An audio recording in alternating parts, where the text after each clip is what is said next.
Hello friends, welcome to my YouTube channel. My name is Prathmesh. Without wasting our time, let's begin. And if you like, please like, share, and subscribe. Today, we will deep dive about the empathy engine, AI chatbots in modern healthcare. Modern clinical practice comes with a heavy operational tax. Providers are drowning in routine messaging, triage, and a bottomless pit of in-basket tasks that pull focus away from actual patient care. To dig out from under that administrative avalanche, many practices are actively integrating AI chatbots. The goal is simple: automate the routine communication so doctors can actually be doctors. But the research on these rollouts reveals something counterintuitive. When patients interact with these systems, they often rate the AI-generated responses as more thorough, more immediate, and significantly more empathetic than replies written by their human doctors. This happens because of a very practical reality. An algorithm does not experience burnout. Chatbots can maintain a perfectly consistent, patient-centric tone 24 hours a day, and they can take the time to explain complex medical situations without feeling rushed by a waiting room full of patients. This quadrant chart maps your structural pivot with AI, stopping paperwork and starting to manage clinical liability. Bottom left, patient portal drafting tools, administrative, low risk. Top right, symptom triage bots, directly interacting with patient care, carrying significantly higher liability risk. You aren't eliminating the administrative burden when you bring these tools into a clinic. You are trading the manual effort of typing for the high-stakes responsibility of editorial oversight and legal compliance.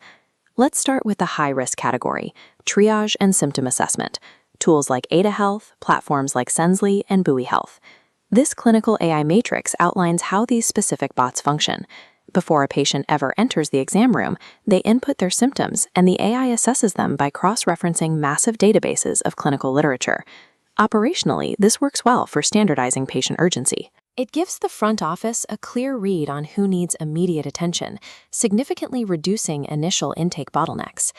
The trade-off is the risk of an AI hallucination.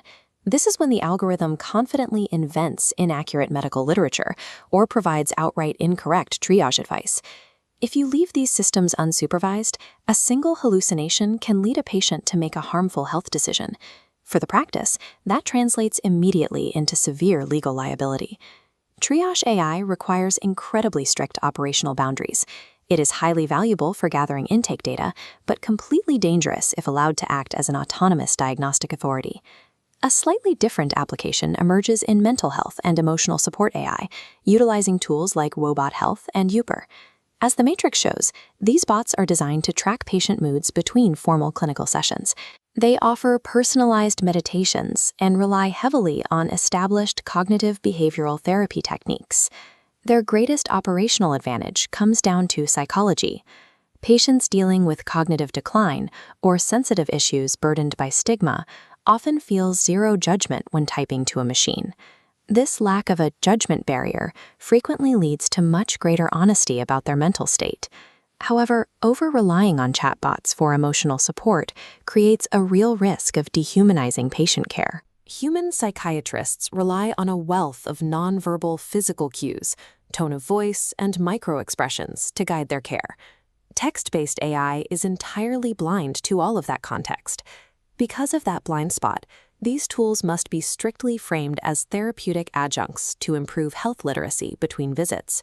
They cannot safely replace human-led psychiatric care. The final category is administrative empathy and drafting. You'll typically see this integrated directly into patient portals like MyChart. Adding this final row to our matrix, the main function here is translation. The AI takes complex, jargon-heavy medical charts and drafts a compassionate, easily understandable reply to the patient in seconds. This saves hours of initial typing every week. The catch is that it permanently shifts the physician's role from being the original writer to acting as a medical editor.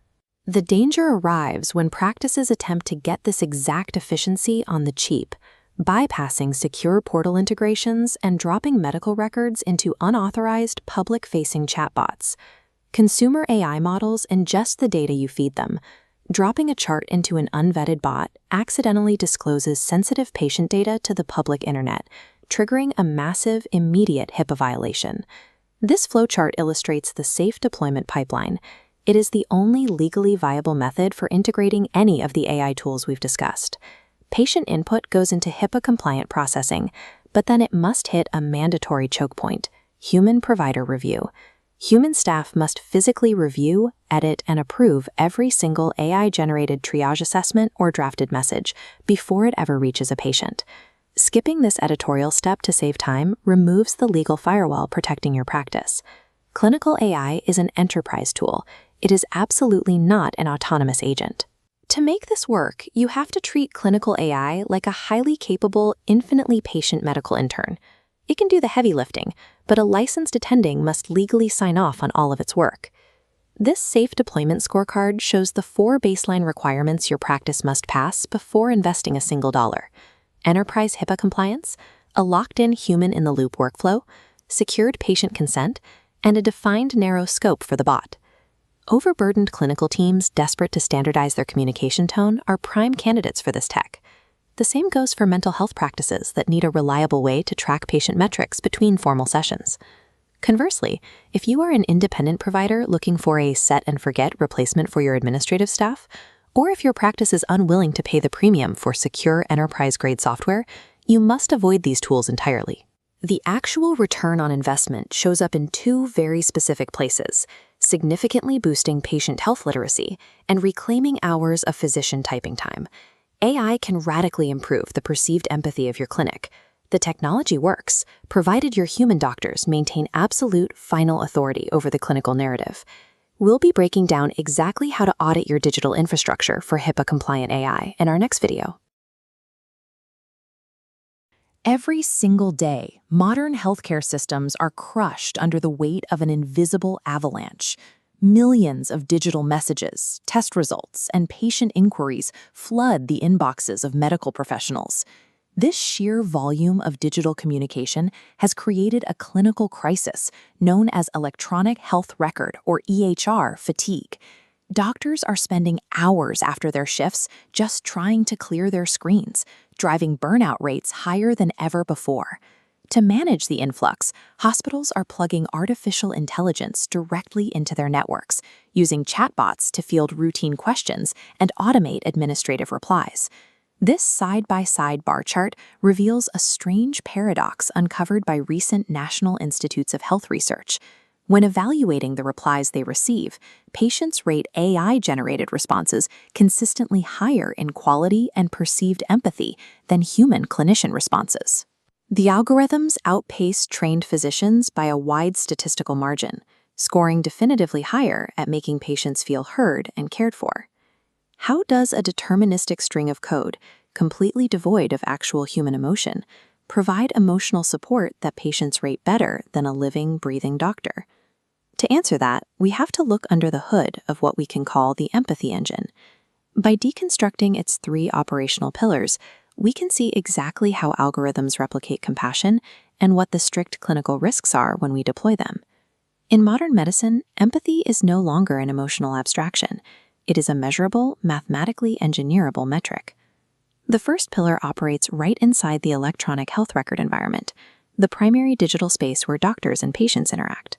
When an overburdened physician has exactly 3 minutes to answer a complex medical question about a new diagnosis, the resulting message is often blunt, hurried, and strictly clinical.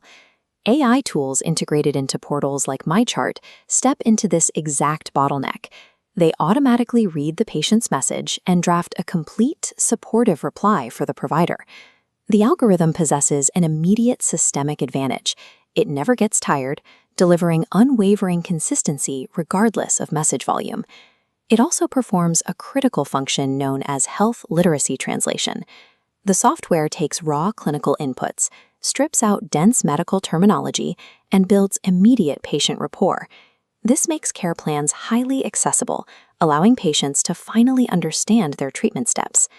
This dual timeline diagram highlights the structural difference in response generation. A human is constrained to a 30-second window between appointments, whereas the AI instantly generates a comprehensive draft. Furthermore, it maintains a standardized, patient-centric tone 24 hours a day, completely insulated from human variables. There is a crucial clinical failsafe required here. Human doctors must actively review and edit these drafts before sending them. The chatbot does not actually feel empathy. It is simply executing structural thoroughness.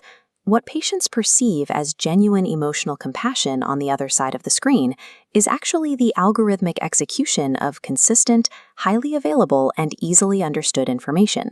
The second pillar shifts away from how doctors speak and toward how patients disclose. Walking into a clinic carries profound psychological weight.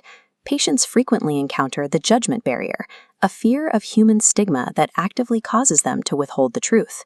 This hesitation heavily impacts care in highly sensitive areas, particularly around mental health struggles, invisible disabilities, and early signs of neurodegenerative diseases. This diagram plots clinical disclosures. For a common cold, patients are forthcoming, but toward cognitive decline, a gap widens. Chatbots close this honesty gap completely. Because algorithms cannot judge, patient honesty remains uniformly high, creating a safe, neutral space for vulnerable disclosure. In highly sensitive triage scenarios, the total absence of humanity removes the social friction, allowing for accurate data collection and more effective clinical care. The third pillar moves beyond initial medical triage and into systems designed for continuous, dedicated emotional support. Here, the clinical bedrock underlying these specialized chatbots relies heavily on cognitive behavioral therapy, or CBT. This flowchart tracks how clinical CBT techniques become software architecture. When a user types a negative input, the software traces it along a decision tree, triggering a cognitive reframing prompt. By categorizing these inputs, the logic tree actively restructures the user's emotional responses. A primary clinical case study for deploying this CBT logic is Woebot Health, which operates by continuously tracking user mood data. Based strictly on that gathered historical data, the system selects and deploys targeted emotional support techniques exactly when the user's patterns indicate they need them. Another application is Yuper, a parallel tool that evaluates the user's inputs to deploy personalized meditations tightly aligned with established CBT principles. These are not open-ended conversational AIs making things up as they go.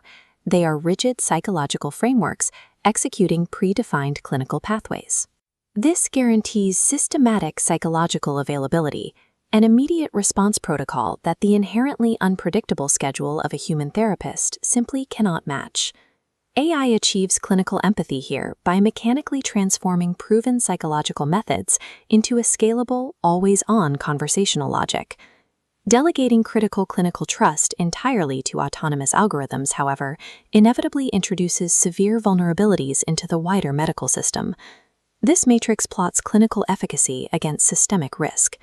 Verified tools like Woebot sit securely in the high-efficacy, low-risk zones. Unverified consumer chatbots, however, cross a hazard boundary into high-risk territory. The primary danger is AI hallucination, confidently presenting entirely false medical information. If a patient relies on an unsupervised chatbot for triage, those convincing inaccuracies bypass standard medical fail-safes and lead directly to clinical harm. Then there is the systemic risk to data privacy. Using unauthorized consumer chatbots to assess patient symptoms risks the accidental disclosure of highly sensitive health data, creating massive liabilities and violating regulations like HIPAA. Finally, there is the overarching concern weighing heavily on healthcare professionals: dehumanization. An over-reliance on algorithms threatens to erode the vital nonverbal connections, the subtle, silent observations made by a human doctor sitting in the same room as a patient. The ultimate purpose of the empathy engine is not to simulate humanity, but to structurally support it. The future of healthcare does not lie in replacing the human touch. It relies on using algorithmic compassion as an optimized, closely supervised layer to safely scale patient care.